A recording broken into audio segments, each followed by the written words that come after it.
I know we always run on Newman time. If we could start to take seats and finish up on grabbing some refreshments if you'd like them before we start.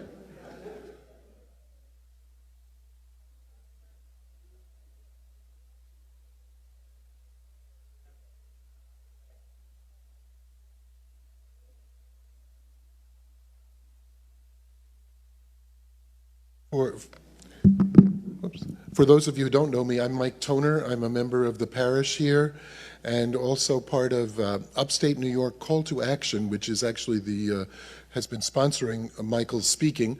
Michael was in Albany on Sunday, in Binghamton on Monday, in Syracuse on Tuesday, in Rochester at Nazareth College last night, and now he's here with us tonight. And this is the end of his Speakers Along the Thruway tour. A couple of very quick things. A good friend of mine used to say that religion is free, but the plumbing costs. So if you care to donate anything for coverage of costs tonight, there is a basket in the back. Feel free now and afterwards to avail yourself of refreshments that we have. I think, well, before I do a quick introduction of Michael, we have a very quick commercial announcement from Carrie Frank, the diocesan co-director, a member of our parish, and the diocesan co-director of the synod process. She's just going to say a few words about the process and the sessions that are being held here. Thank you, Mike. Thanks. I didn't rehearse anything. I didn't even dress for the occasion. But I wanted to just say that the synod is quite an opportunity for us to renew who we are as church. And that's really what spoke to me about the answering the call of leading the synod when Bishop Mike asked. When I thought about what Pope Francis said when he called a synod on synodality, first of all, I had to look it all up. I didn't really know what it was. And then secondly, you know, it sounds like double talk, but it's really an important message right now. It's an important message for a country that's polarized, for a church that's polarized, for a time when people really don't listen to each other. So it's all about really how we as a church can come together and listen to each other, how clergy and laity can listen to each other, how we can forge a new path going forward. So to do that, my co-chair, Deacon Don Weigel, and I kind of came up with a plan. We have some great facilitators that I recruited from our parish, Paulette and Mike Toner, and really about 30 other people from the diocese that are helping us to run synodal sessions, which are listening conversations. And Father Pat was gracious enough to host 2 here, actually 3. We talked with students yesterday through Josh and Leah's work and had a great set of written input from students at the dinner yesterday.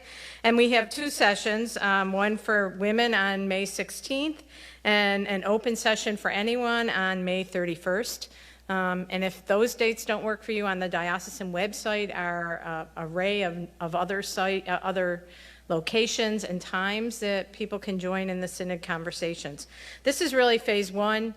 We're holding these diocesan-wide. We're also holding very specific groups. If you hear of one that maybe someone's going to that you didn't know about, it's because there's some very targeted to young adults, to LGBTQ people, we're having one for the women religious. So we have some what we're calling distinct voices that we're hearing from in addition to the open sessions.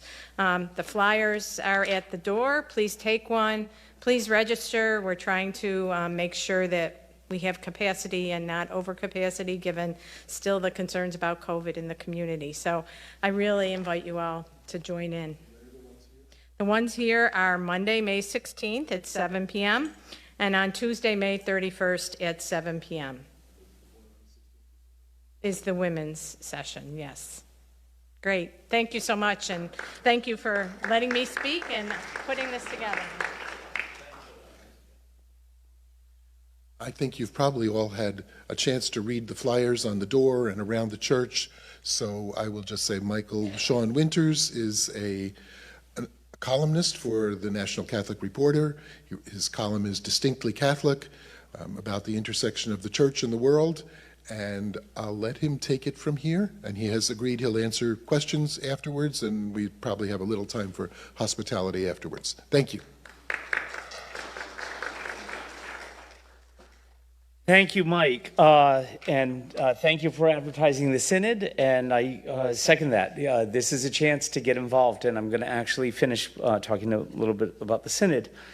But we're going to talk about the culture wars tonight, and they've heated up in the last 48 hours, and it's going to be a very bumpy ride. I just saw America. You get the email and late afternoon, and they have a story up today, and it's someone saying, I wanted to see Roe v. Wade overturned all of my life. Why don't I feel more excited? And I think that's something we got to think about. But I thought I'd start by making some very concrete examples of culture wars and how they distort our Catholic faith, and also what it means to be a liberal. This is a call to action group, so I'm guessing people who tend to be on the left side of the ideological spectrum. And the first and most obvious is the anti-vaxxers, who did not want to get the vaccine because it had been developed using stem cells that were derived from a fetus that had been aborted in 1971 or something. And the distortion here was we have a very rich Catholic theology about cooperation with evil. Because in a complex society, your choices are brought to you in part by decisions other people have made, and you may not agree with some of those other decisions. It's complex. And so we have this wonderful doctrine of what does constitute legitimate or illegitimate cooperation with evil. We all just paid our taxes, right? Some of that went to the Pentagon. Some of the Pentagon budget goes to nuclear weapons. And Catholics don't think nuclear weapons are moral, but we pay our taxes. And that's legitimate cooperation with evil because good things happen from your taxes. And it's a part of responsibility of citizenship. And the anti-vaxxers threw all of that away because they had to, in this kind of performative way, say, I'm so pro-life, I'm not going to touch that. It's been tainted by abortion. And a friend of mine who's a pastor in Washington, they had a mandate for their school, and you had Catholic parents saying, we don't want a vaccine, we want a religious exemption. And he's like, you're Catholic. You can't claim a conscientious exemption on the basis of your Catholic faith when the Pope is telling you, go get a vaccine. This doesn't add up. And my favorite moment is you'd hear from some of them when they were not thinking through. They would say, this is my body, my choice. And I'm like, I've heard this before. Anytime you get a libertarian argument, you are in the presence of something that is profoundly and deeply anti-Catholic. Not at the ethical level, but at the anthropological level, at the level of what does it mean when we say a human person and human dignity. Whether it's on economics, whether it's on abortion, when you get that libertarian, nobody can tell me what to do. You've left Catholic theology. Second example, religious liberty. A little bit dated, but you'll remember when the contraception mandate was a part of the Affordable Care Act and the bishops threw this great big fit. And it is true that Vatican II, what was ironic was Vatican II endorsed religious liberty. But it did not endorse religious liberty as it was understood by our founding fathers. Our founding fathers embraced a negative conception of liberty. Liberty is a freedom from government coercion. They did not define it in a positive way. And Vatican II said, no, freedom is always oriented toward the good and the truthful. And that's not the founding fathers. What was ironic is the bishops sided with James Madison, not with Vatican II. And this was most exemplified in what was it, probably about 2013, the installation mass for the new Archbishop of Baltimore, Bill Lorry, who was the chaplain of the Supreme Chaplain of the Knights of Columbus. They were kind of leading the religious liberty fight. And a friend went up to Baltimore to go to the ceremony, and I watched the sermon on TV. And we had dinner that night, and he was horrified that he had not preached on the gospel. He had preached on this religious liberty fight. And I said, it is appalling when someone preaches not Christ and him crucified, but James Madison and him justified. And again, it was this If you think of religious liberty as nobody can tell us, our church, what to do, I would suggest a more Christian and holistic way of understanding it is religious liberty is one of the ways we as individuals and as a society say, what do we owe someone with whom we disagree? What degree of respect for their freedom and their choices do we owe someone with which we disagree? I think that's a part of religious liberty. You can't set the common good aside. And the common good requires that we're not always at each other's throats when we disagree about things. I don't know, I haven't been driving around the Buffalo area too much today. We went up to see the falls, which was great. But I'm pretty sure there are parts of upstate, which like my area in rural Connecticut, they have the Gadsden flags, the yellow flags with the snake, and it says, "Don't tread on me." Again, that's not Catholic. That's not how Catholics think. It's the libertarian thing. Third example, and here I think the distortion actually has to do with liberalism. At work we had, I think it was when the Indianapolis situation where they fired a gay teacher. And one of my colleagues was like, the church should not be exempt from non-discrimination laws. And I said, well, you know, there's a Supreme Court case that's exactly on point, Hosanna Tabor. There, the issue was not non-discrimination for the LGBT community. It was actually the Americans with Disabilities Act. It was a woman who was fired from a Lutheran school. She said she was fired because she could not physically do this and that she was protected by the ADA. And the court ruled 8-0. A Supreme Court that can't agree that like it's Thursday was unanimous in siding with the church. And she had a good case. But their reasoning was, the only way for us to solve this is for the government to get involved in deciding who is and is not a minister. And at all costs, that's always a worse solution. That's always a bad solution. And so when my friend said, well, I think we should, you know, the church should not be exempt on the LGBT issues, I said, well, so what you're saying is Bill Barr can fire, you know, Norma Pimentel, the nun who was working on the border helping immigrants. Well, no, I don't mean that. Well, yes, you do. Because that is the Attorney General. And so if government can get involved, he's the one who's making that decisions right now. That's the part of liberalism is understanding that you don't want a government overreach into areas of religion. This is part of our founding of liberalism. Freedom of conscience was the first thing that stirred liberals. And as Americans, of course, we have this incredible patrimony from Roger Williams, the founder of Rhode Island, who considered abuses of conscience the rape of a soul rape, he called it. And I think what we as Catholics should be pushing for, Bishop Mike is not here. Is Bishop Mike here? No, okay. We need administrative law in our canon law that says the church has employees. Why don't they have rights? And in the late 70s and early 80s, Adam Maida was a priest in Rome who drafted 27 canons of administrative law. And they ended up on the cutting room floor. He ended up as the Cardinal Archbishop of Detroit. But his life's work didn't make it into the final edition. John Paul wouldn't put it in. Well, John Paul's dead. Nothing deader than a dead pope. It's time to get those administrative provisions into the canon law.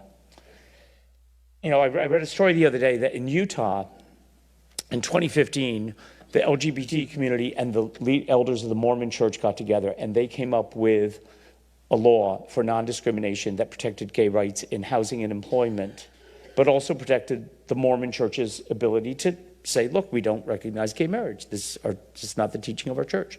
If the Mormons can do it, why can't our bishops? And yet, when that Mormon solution was brought to Washington, it wasn't just the bishops who rejected it. It was also the LGBT activists at the Human Rights Campaign Fund. That's one of the qualities of the culture wars. They don't want to win it. I mean, they only want to win it. They're fine perpetuating the war, but there's no compromise. And this is something that is killing our culture. I would contrast that with in the 1990s, before we were talking about gay marriage. The San Francisco City Council was like the first one in America to pass a law that anybody contracting with the city government had to give the spousal benefits to same-sex partners. And the Archbishop there, Bill Levada, said we can't do this, but instead of just like going to court, he sat down and tried to work something out. And the solution they came up with, which I thought was genius at the time, was anyone who was legally domiciled with the employee could get the benefits. And he said, look, we have immigrants who work in our ministries.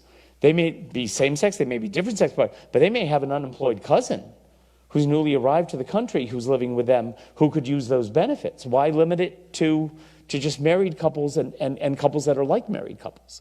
And that's, again, rather than going in and fighting, and he said, let's expand the question, and came up with a solution that satisfied everybody, at least for that time. And the fourth example I'll give of the culture wars is obviously the mother of all culture war issues, and that's abortion. And the slipperiness of culture war reasoning was evident during the Affordable Care Act debate. You'd turn into MSNBC, and if they were talking about abortion, Rachel Maddow would be saying, keep the government out of the examining room. And then you would flip to Fox News, and Sean Hannity would be talking about the funding mechanisms and the choice of doctors, and he would be saying, keep the government out of the examining room. So when people who are opposed are using the exact same sentence on an issue, there's a confusion there. And I think this is part of a deeper problem with American culture. We have an anti-philosophic society, and people don't always think through how religion and science should meet. I don't know if you remember, some of you younger people won't, but in 2008, one of the Republican primaries, they asked John McCain, do you believe in evolution? And he paused. Now, in that pause, he was not examining the scientific evidence.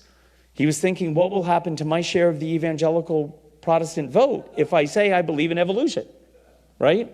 Now, you're a room full of Catholics. If I said to you, do you believe in evolution? You would all say, yes. No.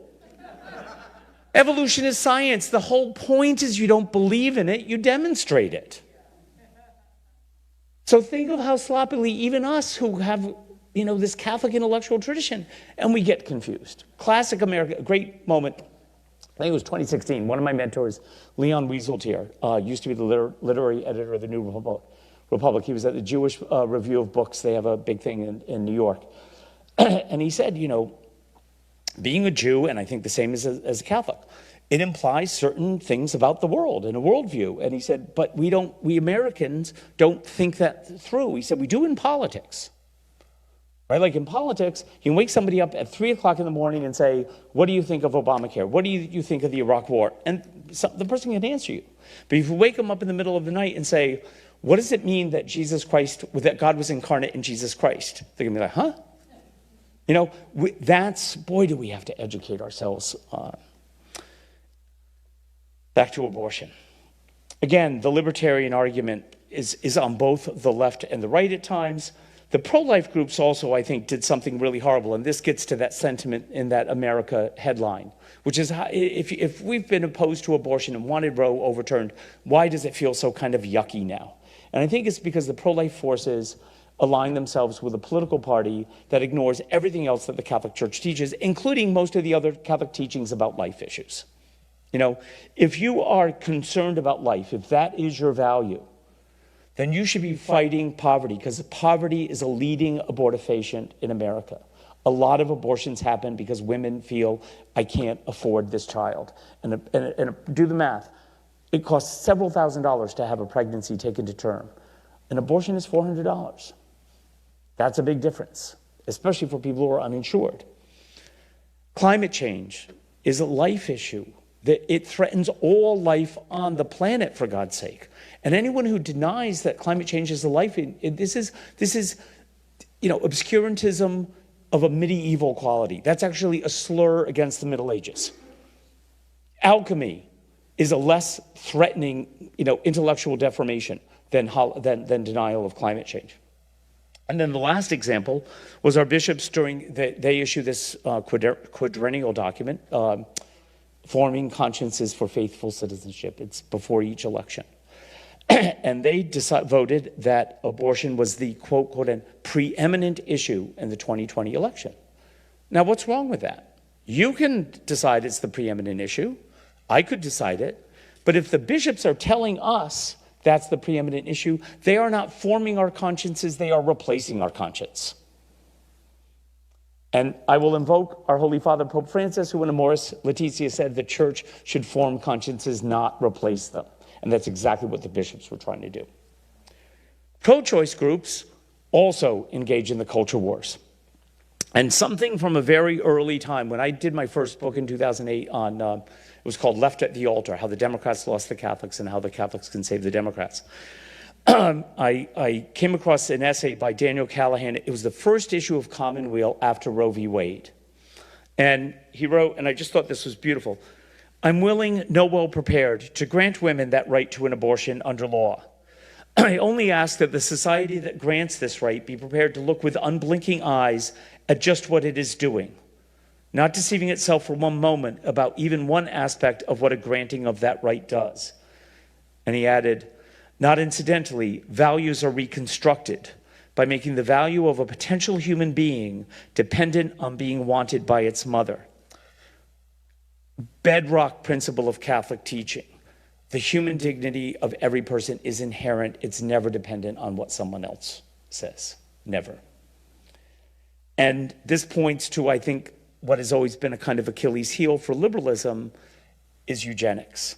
And that has always been a part of the pro-choice argument. At one point in my career, I was studying, doing some work in the Library of Congress, getting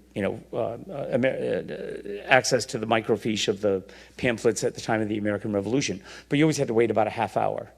And in the waiting room, they had the original copies of the Birth Control Review, started by Margaret Sanger, the founder of Planned Parenthood.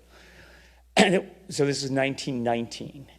And it was pretty shocking. I had not known how committed she was to eugenics. And one of the first issues said, and I quote, that she feared the rapid increase of the feeble-minded, of criminal types, of pathetic victims of toil in the child labor factories, close quote. Why not support ending child labor?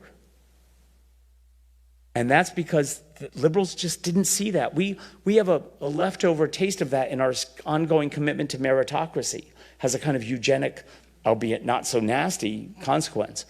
And the decade after she wrote that, the Supreme Court, another great liberal hero, Oliver Wendell Holmes, wrote the decision, the Supreme Court ruled in Buck v. Bell, that the Commonwealth of Virginia could sterilize a mentally handicapped woman against her will. And his rationale was 3 generations of imbeciles is enough. That's creepy. And that was a Supreme Court decision. And it was applauded by liberals. So we've got to be honest, part of getting out of the culture wars is that capacity for self-criticism. And even today, most third-term abortions are not third-term abortions. And I could live with, a 12, 16-week cutoff where in the first 12 to 16 weeks abortion is legal. I think that's a reasonable compromise. That's what most European countries have, right? We're the outlier. Us and the Netherlands have after 16 weeks. But most third-term abortions are eugenic. It's because they've determined the fetus has some kind of, it may have Down syndrome or something. And that's not a good thing. That's not a good thing about our society. In other parts of the world, one of the leading causes of abortion is sex selection. Call me old-fashioned. I don't think children should be aborted because they're going to be a little girl. That scares me. And I don't think there's anything pro-feminist about that. So we have to draw distinctions. Anytime it says all this or all that, I get nervous. I think that's when something's getting lost. So those are my 4 examples. What drives the culture wars? And I think it's important to know that, we're not the only ones. Obviously, in France, the culture wars start in 1789 and are very ugly and are rooted on the role of the church and whether the government is going to be a monarchy or a republic. Those go on for about 150 years. In Italy, there is no united Italy until 1870, right? But the Italians have this wonderful thing. Obviously, the last stage to fall was the Papal States when they invaded Rome and took it from the Pope. and he became the prisoner of the Vatican. What I love about the Italians is they have this kind of way of going through life that is quite unique. So only Italians you will find who are severely anti-clerical, but yet priests are some of their best friends. You know, it's a wonderful quality they have. We Americans don't have that. In the US, I think the culture wars, with this huge exception of the Civil War, which I'm going to bracket and put a close parents around because that would be a rabbit hole that would bring us somewhere else. It's a post-World War II phenomenon. And I think one of the reasons is the left loses its traditional focus on economic issues. So in 1946, one of my heroes, Arthur Schlesinger Jr., a great historian, publishes The Age of Jackson, the last chapter, American Democracy, Patterns of American Democracy. He writes, American democracy has come to accept the struggle among competing groups for the control of the state as a positive virtue, indeed as the only foundation for liberty. The business community has been ordinarily the most powerful of these groups, and liberalism in America has been ordinarily the movement on the part of the other sections of society to restrain the power of the business community. That's, you know, he's writing about Andrew Jackson there. He's also writing about FDR, obviously, right? The New Deal. But in the post-war era, the first Democratic Convention in 1948 is not dominated by economic issues. What's the outstanding thing that happens? They pass the civil rights plank, and the southern states leave. They boycott the rest of the convention and form the Dixiecrats. Little quick aside. So, anybody listen to Wait, Wait, Don't Tell Me, the NPR news show? Yes? Okay. One of my great claims to fame is I did something that got onto the show. So in, I think it was 2000, maybe 1999, Trent Lott was the senator from Mississippi who was the majority leader. And he said in some context, the country would have been better off if they had elected Strom Thurmond rather than Harry Truman in 1948. Strom Thurmond was a segregationist. This was appalling. And the blowback was so great that Trent Lott had to resign. So I was running a restaurant at the time, and it was a bookstore cafe. And we like to, have specials that kind of played into news themes. And so that week we ran the Trent Latte, separate but equal parts of coffee and milk.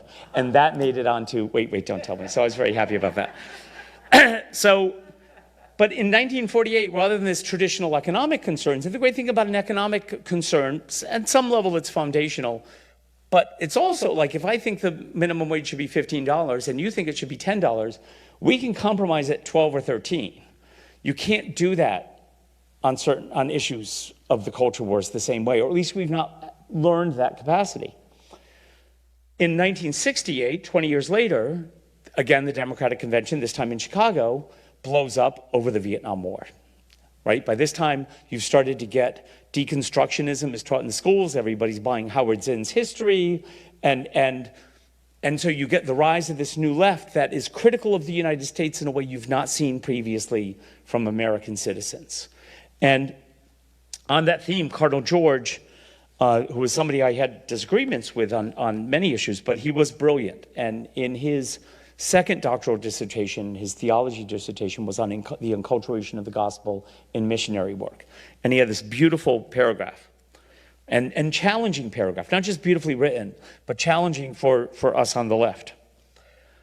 Americans, especially missionaries, who break out of this cultural conditioning and begin to see their native country through the eyes of a truly different people, sometimes turn American moralism on America itself. If the United States is not to be a beacon, the universally inclusive city on a hill, then it must be a sinkhole, the evil source of global exploitation.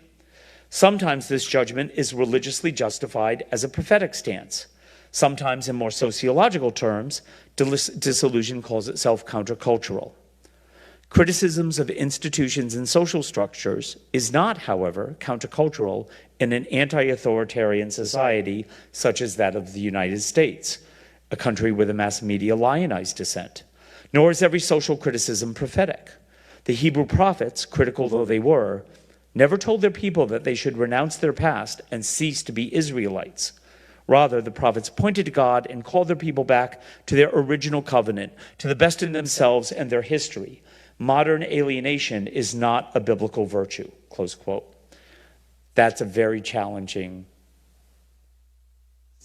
remark, and a great book, worth getting. Then, of course, in 1973, the last is Roe v. Wade, and now the culture wars go into full bloom.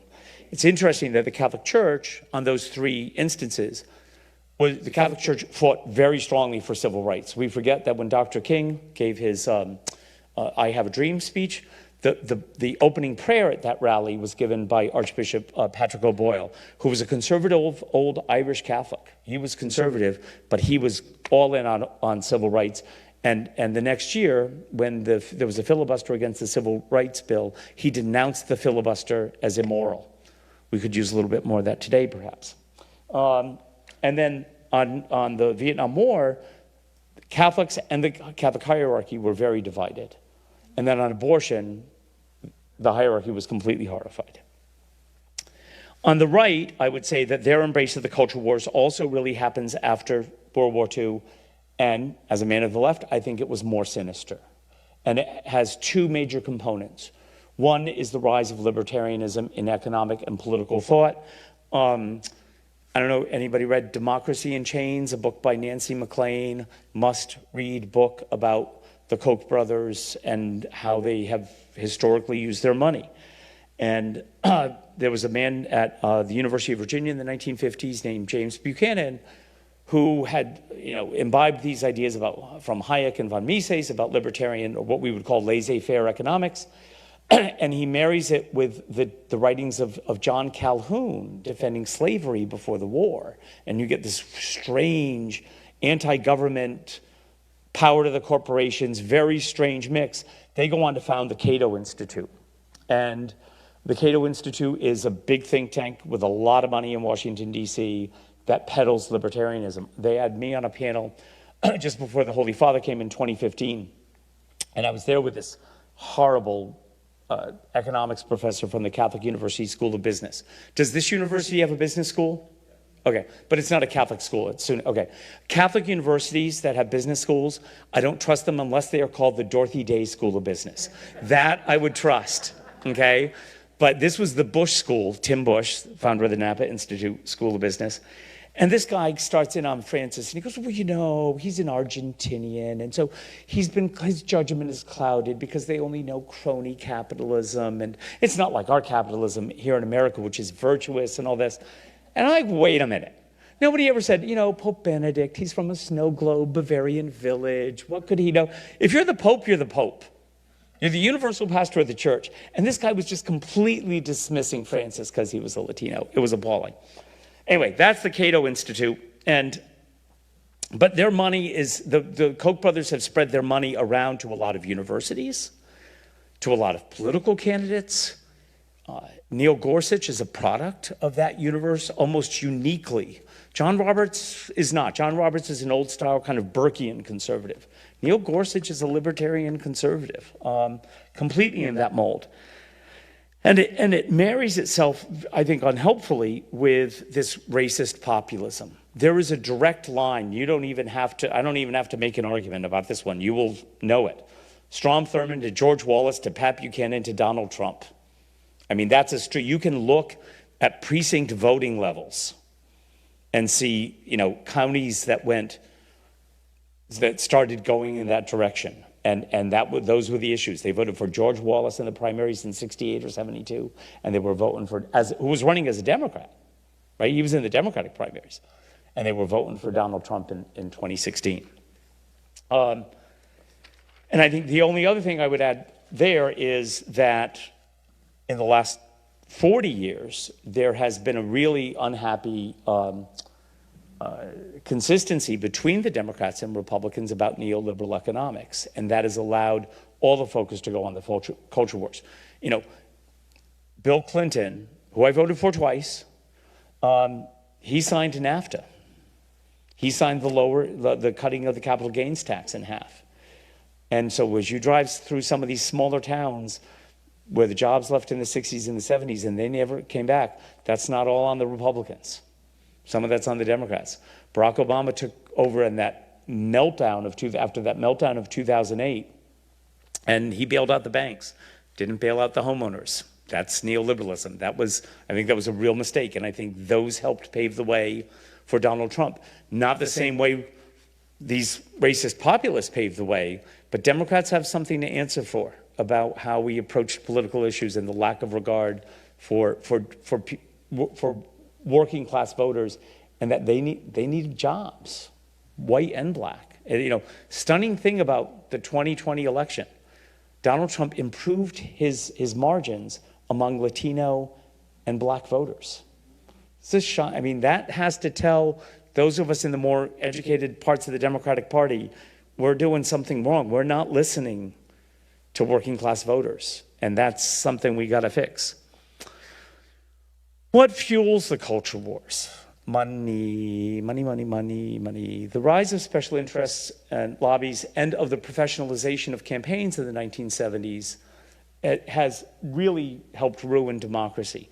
I worked in 2004 on a congressional campaign in Connecticut, and it was a competitive contest, and in comes, you know, from the DCCC from Washington, here's your ad person, and here's the person who's going to do your polling, and here's the person who's going to do your direct mail, and here's your, you know, 31-year-old snot-nosed Kentucky campaign manager who doesn't know where anything is in Connecticut, and doesn't know a soul. And I used to bemoan this and walk down the street, and there was an old guy, he's gone to God, Stanley Israelite, and he had managed Chris Dodd's first campaign for Congress in 1974. And Stan had been the head of the Norwich Chamber of Commerce. And if you've been in that world, and the way campaigns were run back then is, you disagreed and you made sure everybody understood what you wanted to do versus what the other guy, but you didn't burn your bridges. You didn't end relationships, because the day after the election, you had to have a relationship in those communities to do what was right for your community. This 31-year-old punk from out of town, he didn't care. You know, it was going to be all negative advertising. And that's happened on both parties about how we run campaigns. And I don't know how you go back on that. It's dovetailed with advances in gerrymandering. Now, gerrymandering goes back to the founding. Jerry was a signer of the Declaration of Independence.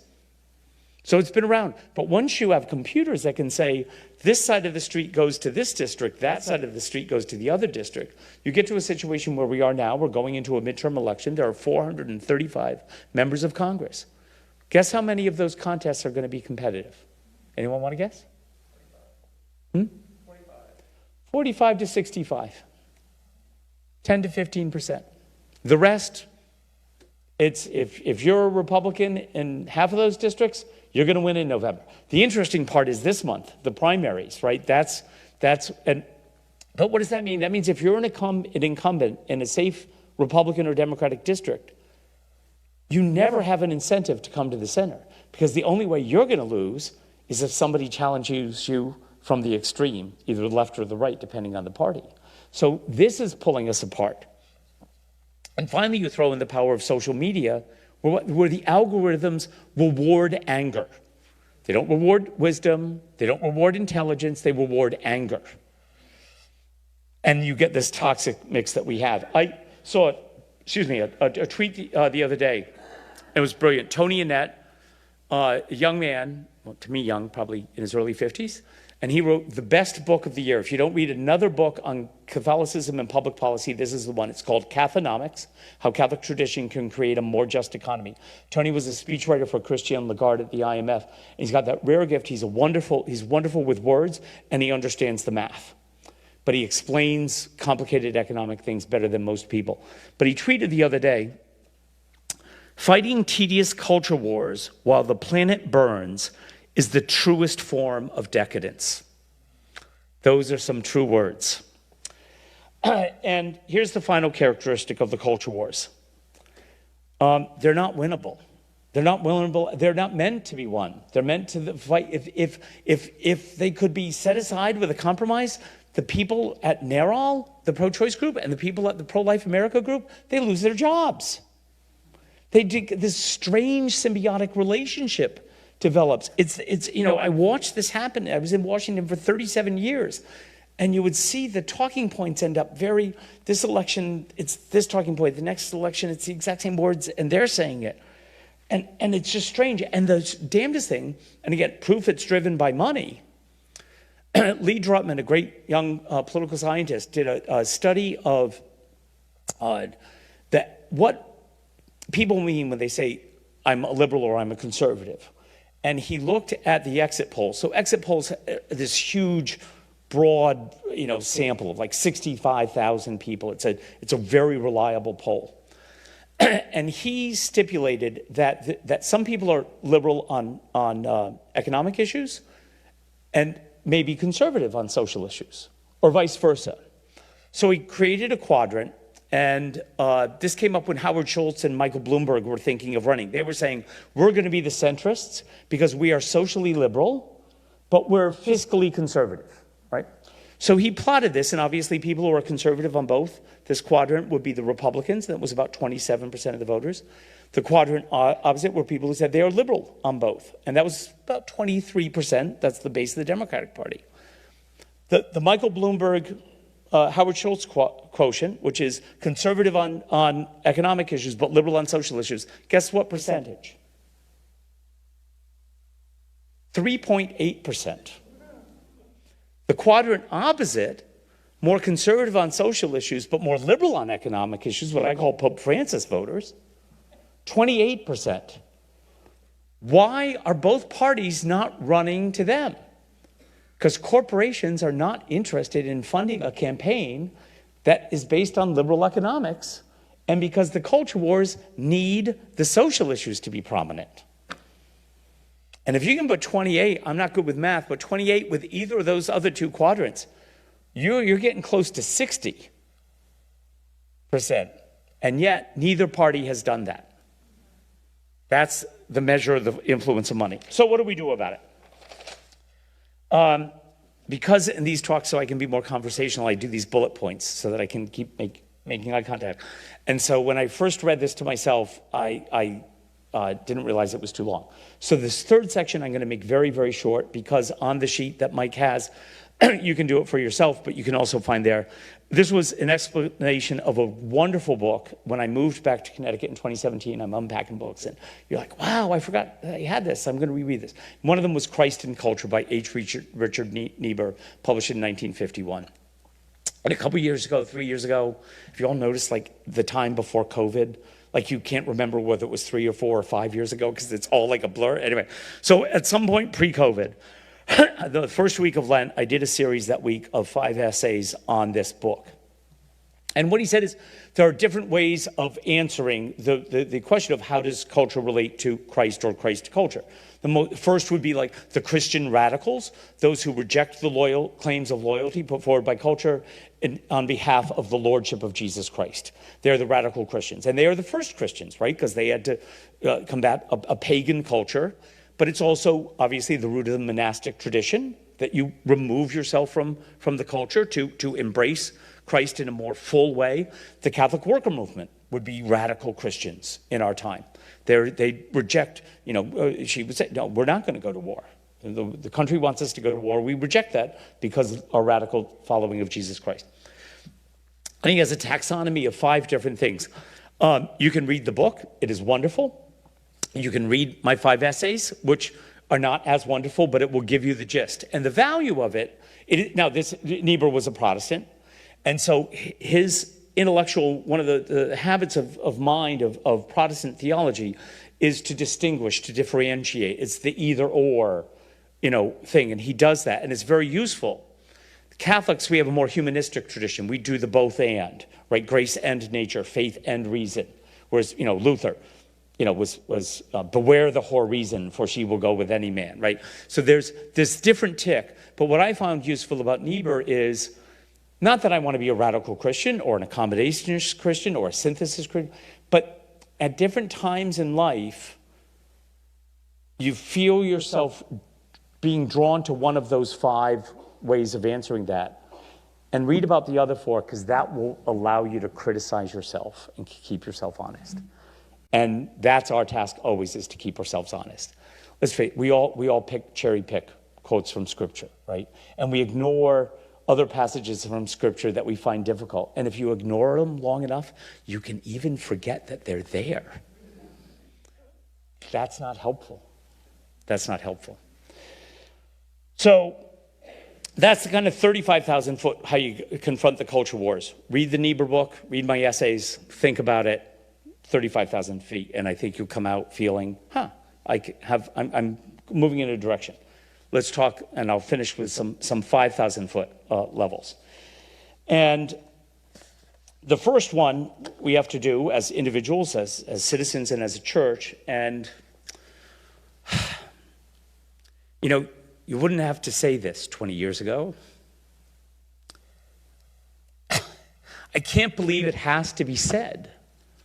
We're Americans, and we now, one of our first most important things to do is to support democracy. Because it has never in our lifetime been threatened the way it is being threatened right now. And that's awful, but we have to do it. And that means you need to find out before the November election who are the election officials at your precinct, and if they're bums, run against them. Find out about who's running for Secretary of State. One of those things that's down the ballot, somewhere below the governor and lieutenant governor race, nobody pays much attention to it. Find out who's running for Secretary of State. Make sure we elect good. I mean, the only thing that kept Donald Trump from overturning the last election was people like Raffensperger in Georgia who said, no, I'm not going to find you 11,000 votes. You needed to do that. You needed to do it before the election. I'm only counting them. And the Trumpian, not all Republicans, but the Trumpians are busy trying to make sure that those positions, like the Secretary of State of Georgia, are people like, how many votes did you need? That's scary. There's also a deeper level. Democracy needs more than good vote counters. It needs certain habits of mind. You need to learn how to debate, how to dialogue. And this is something I fear our kids, we are creating academic situations where they don't feel comfortable always talking about things. This is actually, I think, more of a problem on the left than on the right. Now, I'm not going to condemn woke culture or anything, because the people who tend to do that are horrible right-wing nuts. But there's a kernel of truth there. And every time I go to a college campus, somebody will come up to me or send me an email later and say, I can't talk honestly about gender issues. And I don't think it's fair, like the transgender swimmer in Pennsylvania, I don't think that was fair to the other girls. You can agree with that or disagree with it, but they don't even feel they can voice that. That's not helping prepare young people for democracy. We have to teach our children and our grandchildren how to debate, how to bring evidence, how to marshal evidence to make an argument, and that's part of democracy. It's a shame that my town still has a town meeting. We have 1,700 souls in my town. They have bodies too, but there's 1,700 people in my town, and all legislative authority is vested in our town meeting. There's not a lot more places run that way. Another part of this, of supporting democracy, I believe, is that we have to bring our Catholic faith into the public square.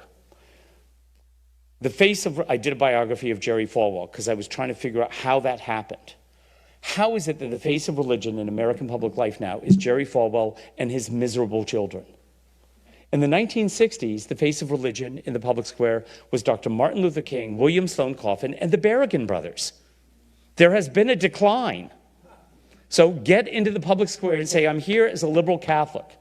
Force them to challenge us. When my first book came out, it was in the style section of the Washington Post because George Stephanopoulos had it at his house, which is, if you have to do a book party, ask George Stephanopoulos to do it, and you'll get in the style section, which is what we wanted. And it was something about the religious left. Who would think such a thing was the headline or something? Well, let's not make no more question marks around that. Let people know that we're here, and that we're here in our public square with the most sophisticated, reflective, intellectual tradition in the Western world about public issues. There is no issue in American life that does not benefit by being looked at through the lens of Catholic social teaching. None. Every immigration, climate change, abortion, you name it, Catholic social teaching sheds light. It does not shed darkness. 2, allow your religious commitments to form your politics, not the other way around. That is the price of admission for overcoming polarization in our church, is to make sure you're willing to call out the people you normally agree with if you think they're wrong. There's a time to be a little more stiff-necked. You don't have to be controversial. You don't have to be adversarial, but it's okay to say, I'm a Democrat, but I'm not in favor of unlimited abortion. It's okay to be a Republican who says, we've got to take climate change seriously. That's your faith.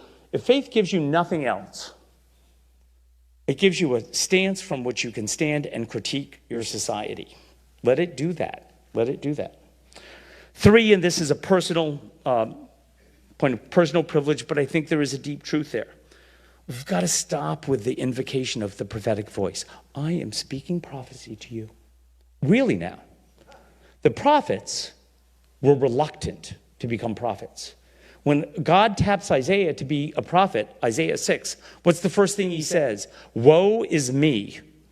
And he doesn't start prophesying until the angel brings down the hot ember and burns his lips. Functionally, Jeremiads only work if they are infrequent.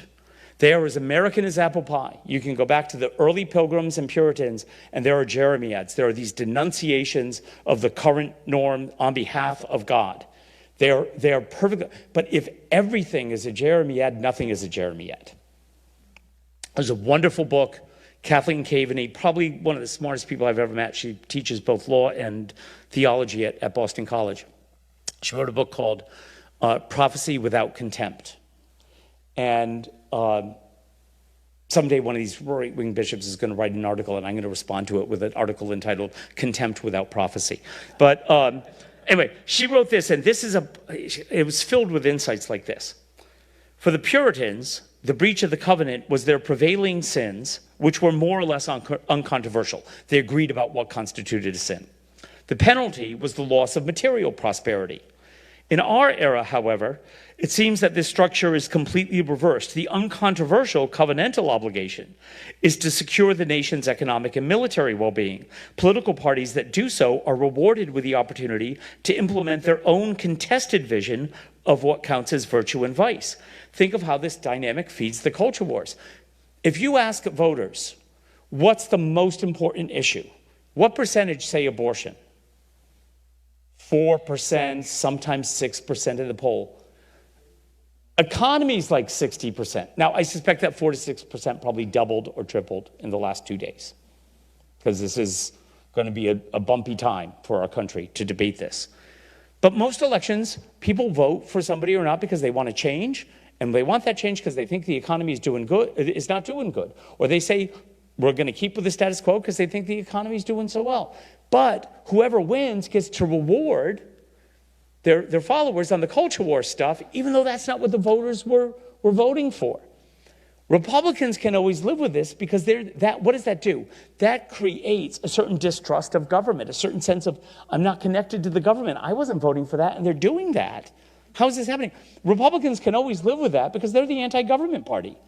If people come away saying, government, it's bad, that works for them. What was Ronald Reagan's thing? The 9 most scary words in the English language are, I'm from the government and I'm here to help you, right?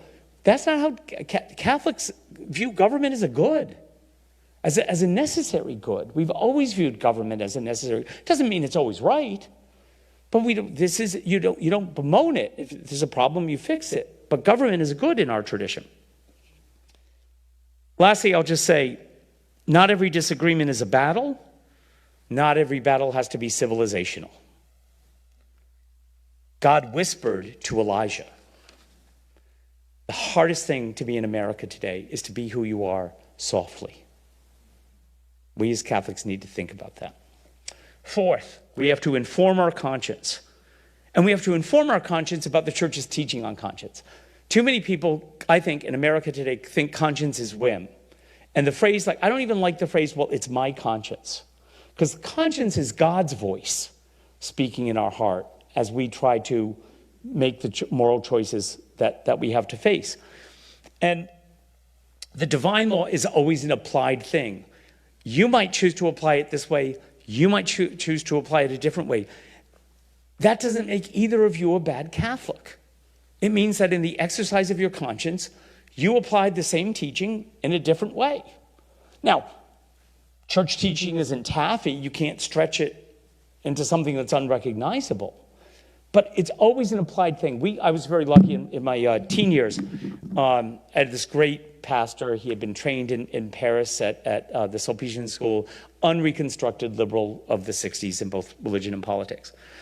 And he said, but even before Vatican II, when they were in seminary, they were taught that the laws of the church are the stars to guide you by. That's not how Americans think of law. We think of a stop sign. If you don't come to a complete stop, the cop sees you, he can catch you and give you a ticket. But in our Roman tradition, it's always an applied thing. So that's conscience, is the applying of that law. It's the caricature is somewhat true of the devil on this side and the angel on this side saying, do it, don't do it, right? That's conscience. We're at the Newman Center. I can't talk about conscience without quoting John Henry Newman.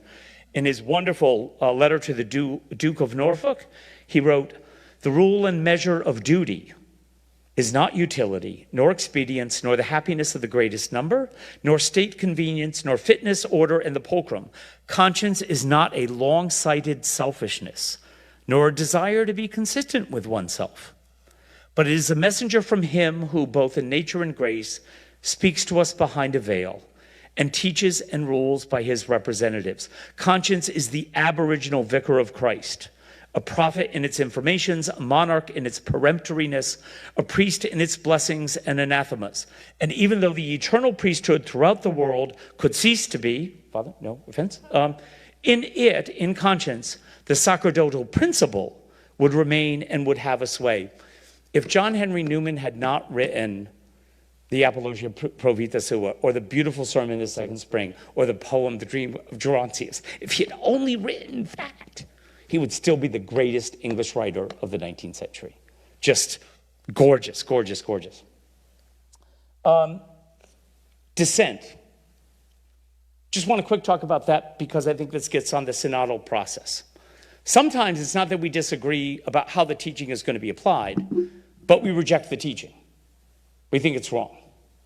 Rather than say reject the teaching, I would suggest everyone, as we go into the synodal process, where parts of the teaching that we wrestle with may be deeply important to someone else who's in the room that we're called to listen to. I prefer the phrase, and this was given to me by someone who works at the Congregation for the Doctrine of the Faith. So this wasn't like, some heretic giving me this. Was some of our teachings are manifestly inadequate. For me, the most obvious is the teaching on homosexuality, right? No, that intrinsically disordered. This is Aristotelian, anthropology. No one in America is taught Aristotelian anthropology anymore. It doesn't make sense to people. And pastorally, it's a disaster because it's communicating something that's not actually what we teach. Metaphors can enlighten. They can also confuse. And that's when I think that even if you believe what it's trying to say, it's not saying it in our own time. So when we come up against, and I think one of the reasons this is problematic now, and this is a really important point that kind of undergirds everything I've said tonight. In America, we've always tended to reduce religion to ethics. And we need to remember when we go into discussions and debate that it all flows from what? It all flows from the empty tomb. If he's not raised from the dead, why would we? I love it when people say, well, I don't know that Jesus is God, but I think he's a good teacher. Why would you think that? Are there any other first century Jewish rabbis whose teachings you believe or reject? Many of them were crucified. But the people who knew him best put him to death. Why would you think his teachings are wonderful if he was not raised from the dead? Like, we have a church because he was raised from the dead, not because of this ethical teaching or that. And I think we've forgotten that. And when you look to Vatican II as the source of renewal it was recapturing that sense of wonder. He brought me to the falls today, and you stand there, and what comes to me is, God at the end of the book of Job saying, where were you when I laid the foundations of the world? We need some of that humility as we go into the synodal process. The last thing I think I would say for getting through the culture wars is we have to develop a Catholic worldview, but not a Catholic ideology. Americans also, we have to remember, we tend to be myopic. The situation of the church in the United States is not the situation of the church in the rest of the world. We are gifted with this wonderful Pope from Latin America. And the first task, I think, of the U.S. church today, which has become, present company excluded from most Catholics, an upper middle class club for people with conservative sexual ethics. That's the Catholic Church in America today.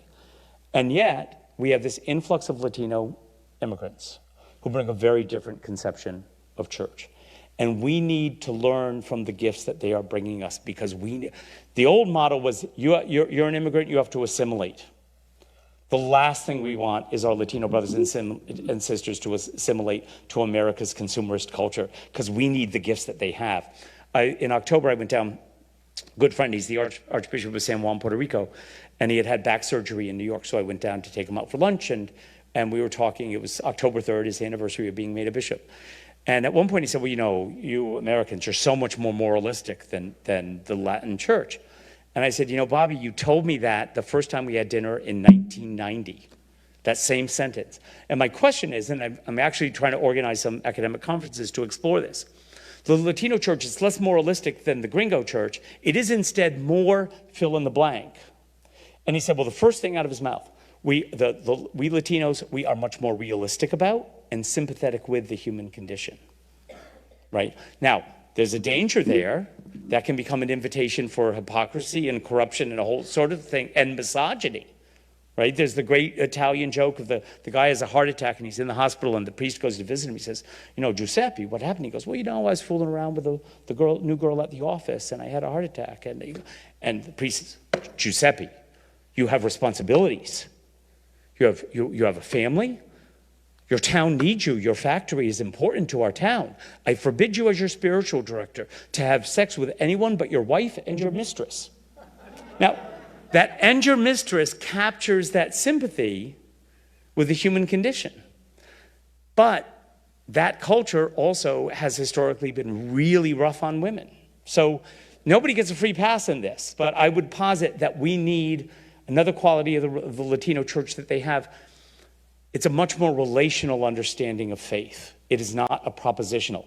Americans, what being a good Catholic is, believe these 5 things or do these 5 things, and you'll get to heaven. It's very Pelagian. We've always been. And it can be very Jansenistic, right? Very focused on pelvic theology, right? Like, you know, my mother, bless her heart, she was a holy woman, but she was an Irish Jansenist. And she thought if she went through life not really enjoying sex, she was on her way to heaven. That's not the Italian way. That's not the Spanish way. Actual Catholic cultures have never been as uptight about sex as we are. Part of that is we get in this propositional. You have to believe this. You have to believe. Italians and Puerto Ricans and Mexicans, it's much more this fundamental trusting stance in the Lord at every moment. And the ethical precepts are very much understood in terms of your relationships in your life. I know Latino friends who are deeply opposed to rights for the LGBT community. But my brother who's gay, don't you go after him because he's my brother. You know, there's something there that we've lost. We need that relational understanding. Second part of developing a worldview and not an ideology. You put blinders on a horse so that it will focus, so that it won't be distracted by the other horses. But you don't let the blinders go out 3 feet or the horse would keep looking down and wouldn't be able to run. That's the difference. You need a worldview, right? Because you wake up in the morning, you can't start fresh every day. You get to form judgments over time about what's good, what's bad, what matters to you, what doesn't matter to you. That's your worldview. But don't let it become an ideology. Don't let the blinders. You can say, that's not for me. But if you're always saying, that's not for me, then the blinders get out, and that's when you become an ideologue. And that's a very anti-Catholic disposition, and a very unhelpful disposition. Part of the Catholic worldview has to be, as I mentioned, that both and. If you find yourself saying either or, catch yourself and say, wait a minute. You know, Maritain had a great line. We're all of us born with a heart that's either liberal or conservative, and you can't do anything about it. It is the heart you gave. But part of intellectual maturity is learning and really paying attention to the kind of wisdom that belongs to the kind of heart you didn't get, right? So if you have a liberal heart, read something about Edmund Burke. Read The Great Melody, wonderful intellectual biography of Edmund Burke. Don't read Donald Trump. That's ridiculous. I mean, we don't have to, nothing about the synodal process requires us to beat our heads up against the wall. I wrote, he attacked me the other day, Michael Voris in Church Militant. I was so proud to be attacked by, and 2 weeks before, I was attacked by Raymond Arroyo on EWTN. These are badges of honor. Because these are people, sorry, if you're sitting around waiting for the Pope to die, I really don't have anything to say to you right now. Sorry, I don't, there are people out there who are conservative, who are confused by Pope Francis. I'll talk to them all day long. And the final one, and this gets very much to the synodal process, and it is the core of Benedict's rule of monastic life, ora and labora, right? You have to work and you have to pray. And the work we have to do in the synodal process is to start by listening. Pope Francis in both Laudato Si and Amoris Laetitia talks about the see, judge, act paradigm of how Catholics form their decisions. That you look at the world, the signs of the times, you judge through the lens of the gospel, and then you decide the action. But you can see at a distance. I can see outside that door, but to listen, you've got to come close. And so in the synodal process, that's going to require coming close to people who you will disagree with. Listen to them. Find out why they believe what they do. At that deeper level, you might find some commonality. And that's not easy, but if we do that, and only if we do that, can we start overcoming the culture wars. Thank you very much.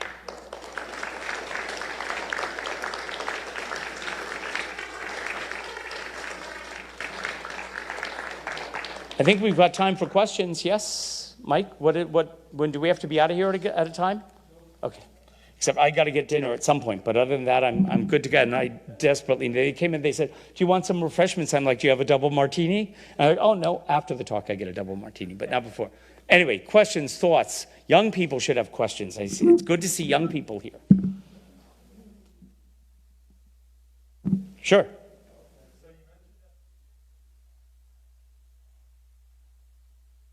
Right.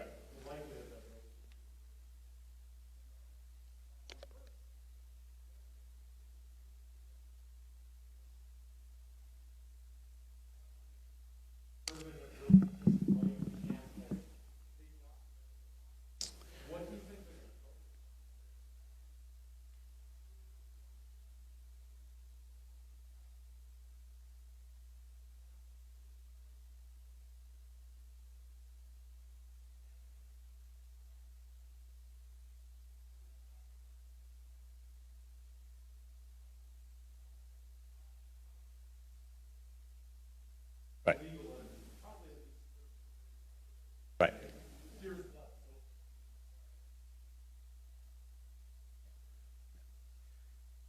First, I don't think it's going to go away.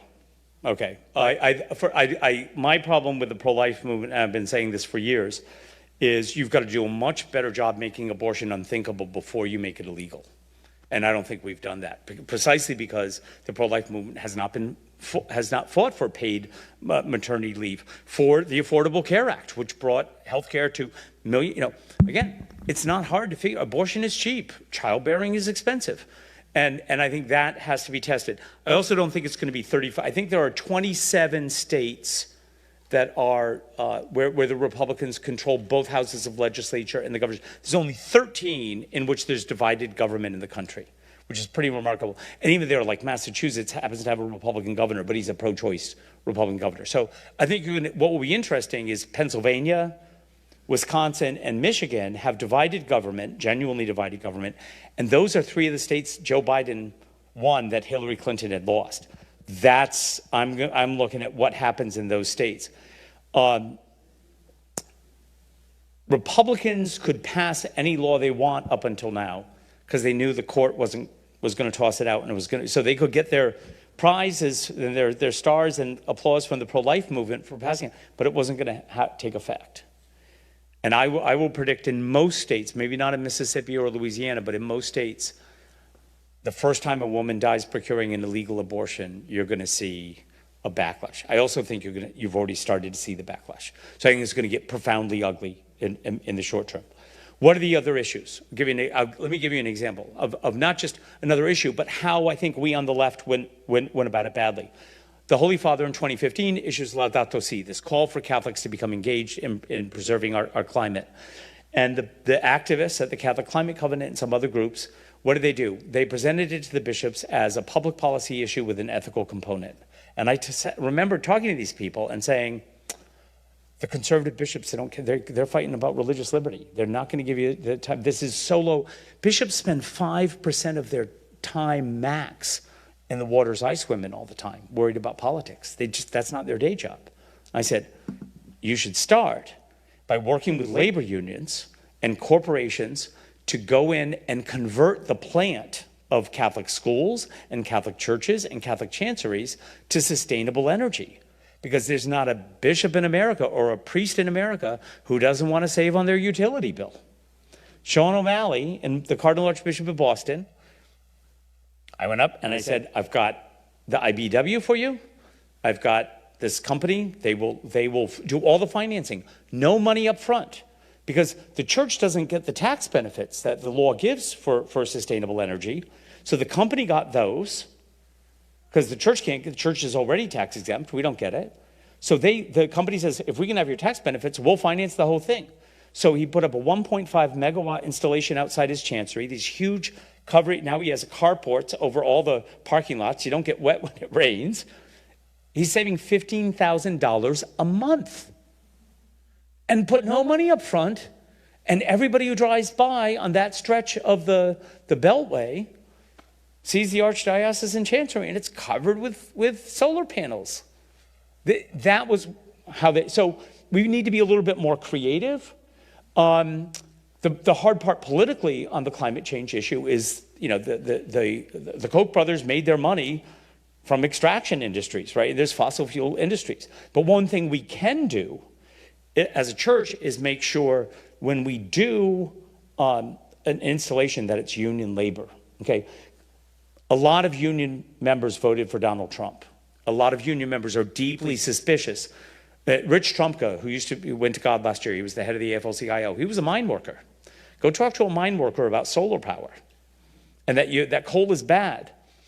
But if we can make sure that we are getting good-paying union jobs in the solar industry, that strengthens the hand of the labor movement to go to the coal miners and say, we're going to work with you. We're going to get you into this. If those aren't good union jobs, then we're really, really screwed.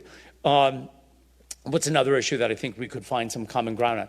International religious liberty has emerged as something where we can find some common ground. There's an event in D.C. next month that I got invited to, and it's like Sam Brownback, who I think of as a right-wing nut, and I forgot who Ben Cardin, the very liberal Democratic senator from Maryland. They're co-chairing it. So you've got to look around. But I think in the synodal process and for the church, what you'll find is when somebody says, well, I'm opposed to gay marriage, and you actually, get them talking to a gay person, or let me give you an even better example. So 3-4 years ago, the Diocese of San Diego had a synod. And one of the things that emerged, San Diego has a large Latino population and a very large military population.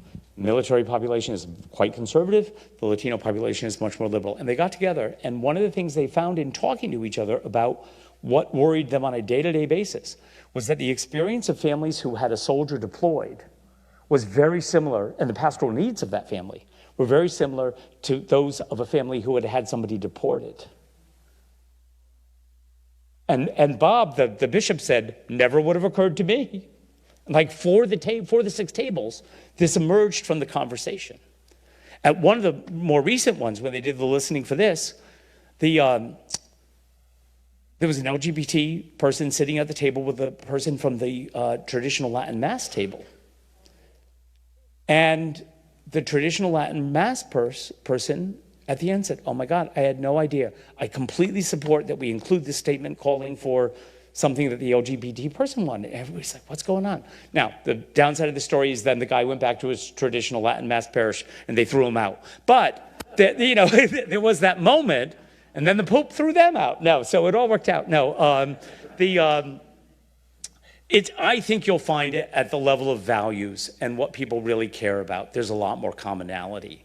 And yet, I think our language and the things that make us arouse, that's been fed to us by marketing people, right? I mean, these special interest groups pay a lot of money to some smart marketing people to come up with the campaigns that divide us. But if you actually listen, you'll find there are some points of commonality. They're not going to get you everywhere down the road together, but it gets us further than we are now. And that's how it starts. That's how it always starts.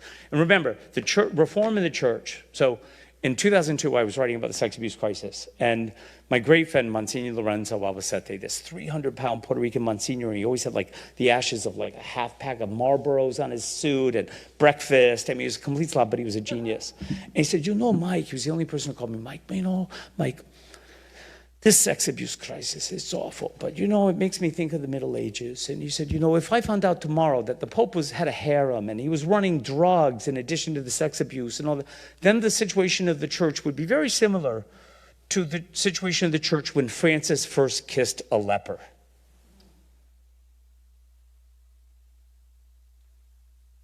That's reform. Reform isn't a programmatic, structural, we're going to rearrange the deck chairs. It's that. It's recognizing that this conservative, who you may disagree on everything, in some way in his life has found a way to kiss a leper, or you share with him how you kiss the lepers. That's what changes.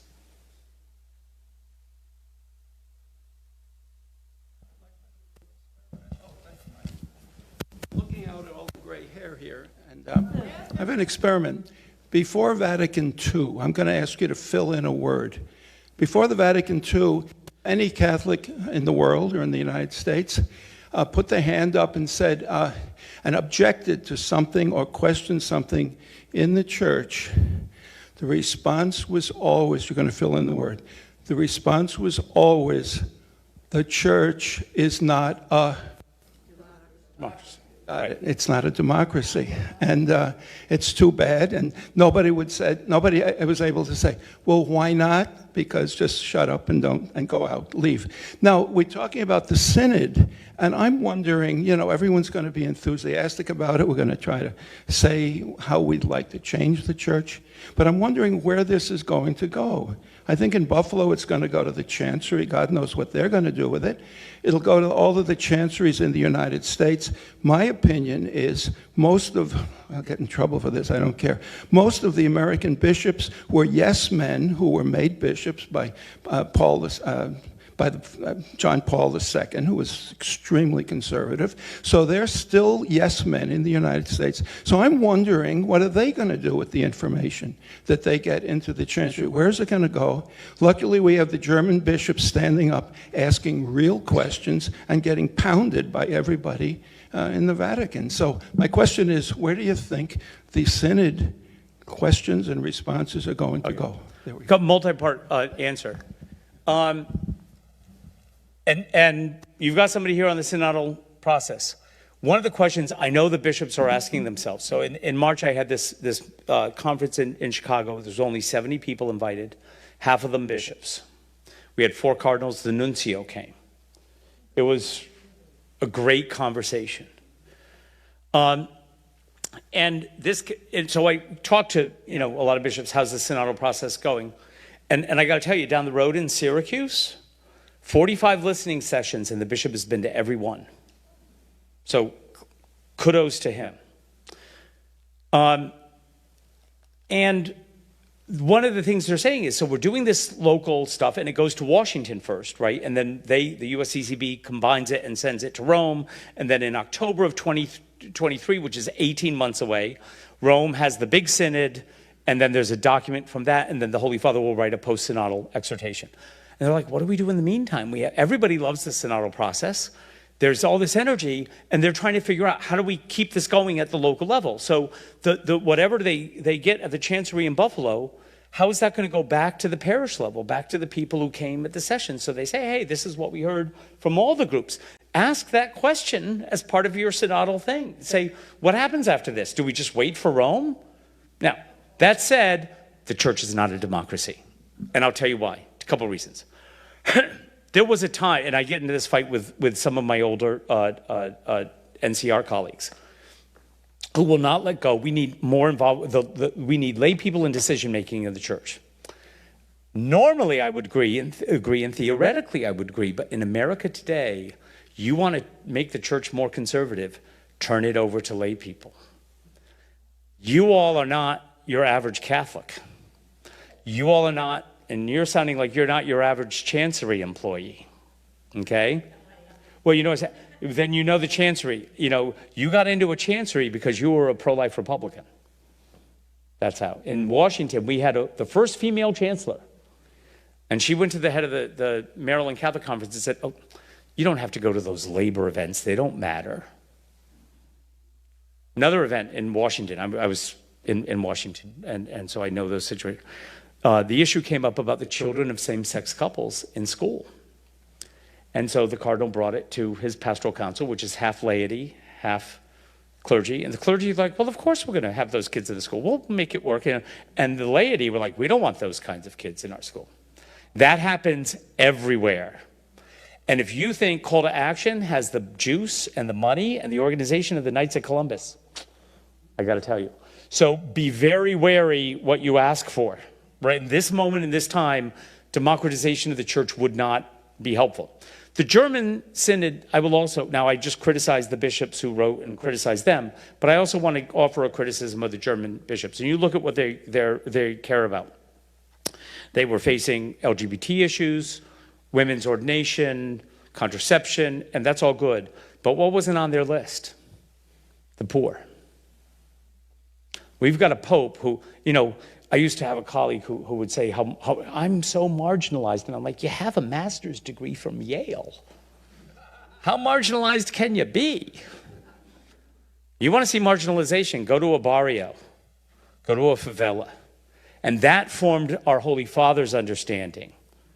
In San Diego, where did they start their discussion when they, in the synodal process for reaching out to the marginalized? With the prisoners. You want to know who's marginalized in America? Go to a prison. Everybody looks down on them. They don't have any rights. Nobody asks them their opinion about anything. So we in the North have to remember that we have some first world concerns that the rest of the global South, they're worrying where their next meal is going to come from. And we're worried about gay rights. They're going to be like, what the hell? And we've got to listen to them too. Doesn't mean that we have to say, well, we'll talk about gay issues another time, but I think the Germans actually, it almost became kind of a caricature of a kind of first world problem. And they've got to own that. And the Holy Father is very aware of that. The Holy Father has written to the Germans and said, you know, you don't get to change doctrine. We all change doctrine, right? Again, what's the both and? Catholic and one. The opposite of Catholic is not Protestant. The opposite of Catholic is sectarian. Right? So the Catholic Church can arise in a liberal heart and a conservative heart, and it arises in Argentina and in the United States. The one church needs all those voices to be the Catholic, one, holy and apostolic church. I do think the other part about the non-democracy thing that's really, really important is the principal agent of this synodal process has to be the Holy Spirit. And the only way that works is if before you walk into the room, you surrender yourself. Now, you don't surrender your role. You go in as a priest. The bishop goes in as a bishop. We go in as lay people. But we have to surrender ourselves to this process. And so when I did a column on this, and some dear friends got really mad at me because I said, look, we Americans were activists, but if we go in saying it's going to be a failure if we don't do X, Y, and Z, that's not going to work. We have to go in with a really open mind and open heart and say, let's see where this listening is going to go. Is it going to work? I don't know. Half the American bishops are giving this as little attention as possible. But the other half aren't. And, you know, be careful. If you ignore a process, if there's a train leaving and you say, oh, I'm going to ignore it, the train is still going to leave and you're not on it. You know, the famous United Nations vote, the Russians in 1950 boycotted the vote on the Korean War. And they didn't veto it, so the security voted to go into Korea.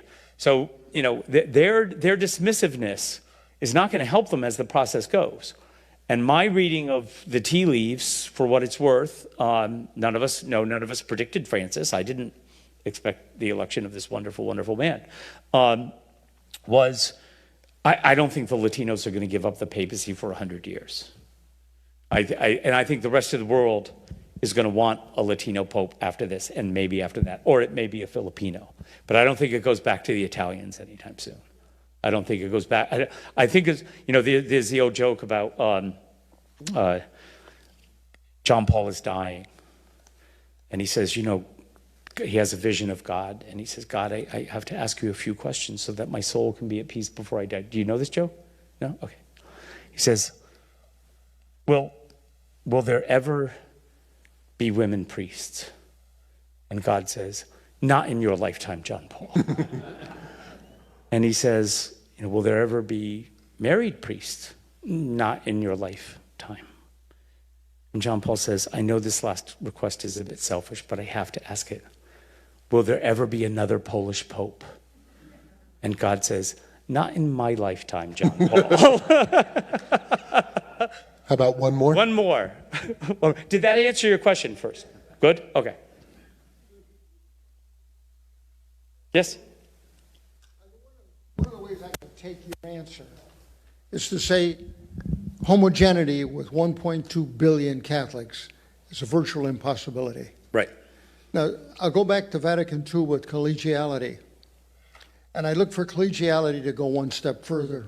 It's called regionalism. We have an American council, the bishops in the United States, Canadians, flowing power down so that they're more responsive to the needs of that region is a way that you operate with 1.2 billion people. Right.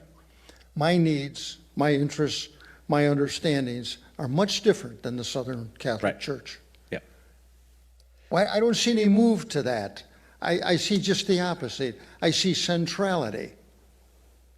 So I think in the last 200 years, you've had a unique concentration of power in Rome. Part of that was the reaction to the French Revolution and seeing the Pope then as this, prisoner of the Vatican and all that. Part of it is technological, right? So when in Testem Benevolentiae, which is an encyclical letter to the American hierarchy by Leo XIII in, I think, 1899, it's written in Latin. It's sent to Cardinal Gibbons. Cardinal Gibbons translates it. Translators are powerful people. You can put an emphasis here, not there. He then sends the translation to his priests. They read it, and they are asked by him to preach about it on the next Sunday. And they can read it and say, oh, I think I'm going to focus on this. And the priest on the street can say, oh, I'm going to focus on that. So there was always this tailoring, right? And that goes away because Humanae Vitae comes out, and the next day the New York Times says Pope bans pill. Now, Humanae Vitae, if you sit down and read it, it's not a bad read. I think he got that part wrong. But that was the only part anybody focused on, not his whole rationale and worldview that was behind it. The other area where the popes have become very powerful, and you alluded to this, which is in appointments, right? Before the 20th century, the Pope did not appoint bishops in most parts of the world. He would confirm someone who was selected locally. The U.S. was one of the first countries where the Pope got to appoint us. And when they wanted to appoint the first bishop, they contacted the American government and said, would it be okay? And the American government said, it's up to you. The French government never said that. The German government never said that. So other countries have a different way. The danger of regionalism, and it doesn't mean that we don't need more regionalism, but it's what you're seeing in Russia. So if you have a national church, guess what? You are going to be much more subservient to a government. And in America, I would say also, I think part of our problem is less for Catholics than for others, is the fusion of religion and national identity. So when George Washington in his farewell address says, do not raise your hand against religion. It forms moral character, and we cannot have the American democracy work without moral character. Well, Jesus Christ died for many things, but he did not die to become a prop for Americanism. So there's a danger of the regional thing too. How that works out, I don't know. I think you're starting to see changes, though, in the central governing structure of the church that will make it more responsive to the kind of concerns you're raising. I'll give you two examples. One is the Synod of Bishops itself, right? So in John Paul's time, everybody would get up, they would read a speech for 5 to 7 minutes and sit down, and at the end, there'd be a document. There was virtually no dialogue, okay? Benedict comes in. John Paul hated synods. He would famously say, I read 3 books during the synod. He wasn't paying attention to what was being said. Benedict comes in. He's not going to completely change it, but what does he do? He introduces doctrinal karaoke hour. So the last hour of every day was open mic. You could go up and you could talk about anything to the Synod Fathers. You didn't have to submit your text in advance so it could be translated. You could go up and say whatever you wanted. Francis comes in and said, no. We are really going to dialogue. And so each day there's breakups into small set groups and this kind of stuff. Now, people lose patience over time with small groups. You know the great story that they found a 5th gospel in which Jesus says, those of you on my right, come and inherit the kingdom and prepared for you before the foundations of the world. Those on my left will be going into small group discussion. But it's become an actual dialogical thing. And my friends who've been bishops in the synod say it's night and day from the John Paul tenure. The other thing is bishops from around the world go to Rome. It used to be every 5 years. Now it's every 7 for what's called the ad limina visits to the threshold of the tomb of the apostle, and you meet with the different offices. Again, under John Paul and Benedict, the bishops would go into the CDF or to the divine worship congregation, and they'd get yelled at. You know, you're not doing this right, or we got these letters of complaint about you, da-da-da. And this last round, they went and they said, oh my God, it almost always started with, how can we help you? Wow. So that's a huge change. The one exception was, and it was really funny, so at the Congregation for Divine Worship, Sal Corleone, who's this right-wing Archbishop of San Francisco who likes the traditional Latin Mass, he asked to be the presenter when they went to the Congregation of Divine Worship, thinking Cardinal Sarah, also a conservative African champion of the traditional Latin Mass, they would have this discussion.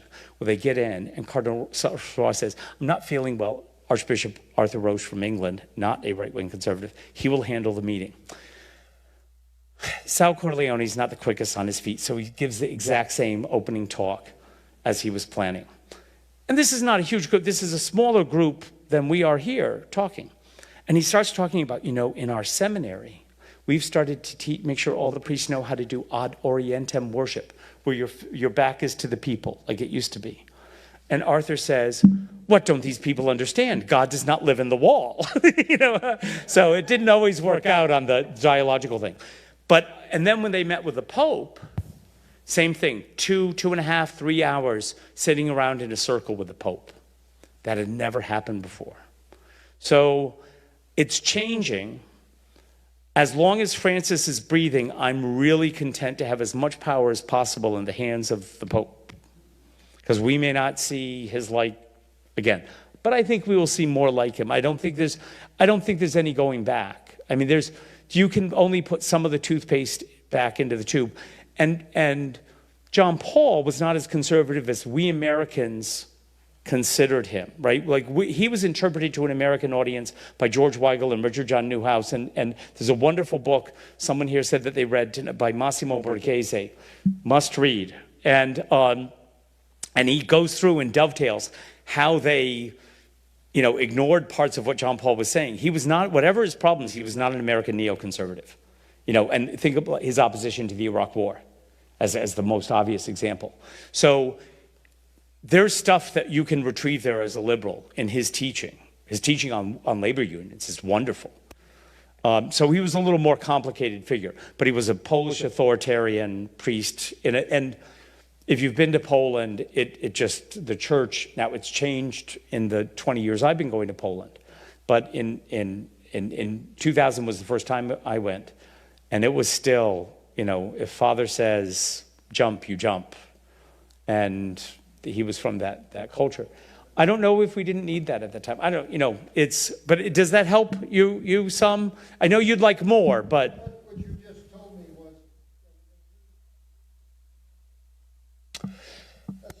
For a while. And the only thing that I got for continuity.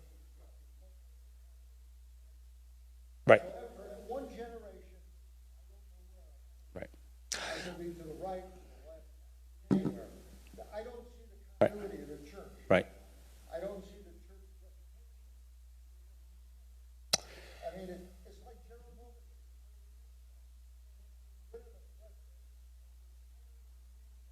Right. Who wasn't inbred. And that's where our church is. So this Pope, though, remember, what got him elected was his speech to the, they have the meetings before they go into the conclave, all the cardinals meet, including the ones who are over 80 who can't vote. And they get up and they give, 5-10 minutes about what they think the church needs, what they're looking for in a new Pope. And Bergoglio got up, and we know this because Cardinal Jaime Ortega of Havana, Cuba, asked for his text. And he only had it here, but he wrote it out for Jaime, and Jaime published it with his permission after his election. And he said, he said several things, but the most beautiful point about reform, and again, it's not matter whether power's here or power's there. He said, we read in the scripture, Jesus stands at the door and knocks. And we've assumed for 2,000 years, he's knocking to get in. Maybe he's knocking to get out. And so Francis's vision of the missionary church, of a church of missionary discipleship, is a church that's not stuck in the sacristy, but is going out to the favelas, is going out to the barrios, is going out to the margins, and that is how we're going to reform, that we've become too self-referential. We've been concerned about power and this and how we're dressed and all that kind of, go out. And it's a huge, will it work? If it's of the Spirit, it will work. If it's not, the only thing, and I just have to finish on this, and it's a sour note, but it's not a sour note, because we're in Easter, right? And this year, boy, don't we need all 50 days of Easter? Success is not a name of God for a Christian. He's crucified. We don't get to Easter without the crucifixion. I think our church has suffered a self-imposed crucifixion in the form of the sex abuse crisis that is still very much with us, right? It's very, is this diocese in bankruptcy? Syracuse is, New York is about to, it's just, We're the worst of all. Really? Okay, so it's just, and will we get the lessons from that? Will we become defensive about that? Will we use that as or will we actually say it grew out because we were not relying on the Lord? We were not looking out for the little ones. And we were, in the 1980s, when a bishop found out a priest was, abusing a kid, the first words out of his mouth were, "Poor father." And that's not Christian. So the getting out of the sacristies is more than just, going out and helping the poor. It's also getting out of that clericalist mindset that what matters is the preservation of the clergy and its prerogatives. And I find this very much with the newer bishops, that this Pope is starting to, there are some duds that get through. I'm not going to, it's not 100%. I asked for 100%. They always say, when you're having a change in the church, the nuncios say, 2 for us and 1 for them. Right? 1 for the old style, but 2 for us. So it's going to be a slow change, but it's going to be, and I went to one of the cardinals on the Congregation for Bishops, and I said, at least for America, could we make it 20 for us and nothing for them? And he go, nope, that's not how it works. And so it's not going to be overnight. And it shouldn't be. If a priest comes into a new parish and they're more conservative, but they show up on Sunday and they're singing from their hymnals, and you may not like the music that they're singing, but you don't shut the piano down on their fingers. You don't pull the hymnals. You teach them new music. It may take 6 years. It may take 10 years. I think Francis is trying to teach the entire church some new music. Is it taking? There's been a lot of setbacks. COVID threw this huge monkey wrench. The changes, the new appointments that are going to be announced around Pentecost were supposed to be 2 years ago. What do you do? I mean, this is, what did God just do to us? When on polarization, people say, what is it going to take to get America less polarized? And I'd say, I don't know, it's going to need some kind of external threat that has no partisan character, something like a pandemic. And we get a pandemic and Donald Trump is in the White House, a person uniquely incapable of uniting the country around a common purpose and the common good.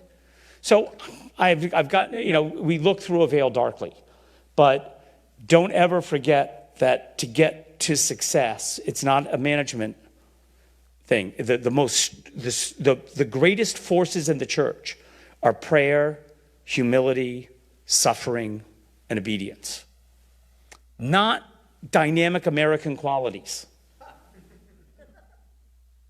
But it's what we're called to if we're going to follow the crucified and find the tomb empty. Thank you, Michael.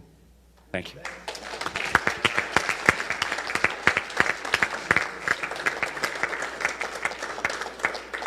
And thanks to everyone for coming tonight. Don't forget the synod if you can. Thanks again. Bye.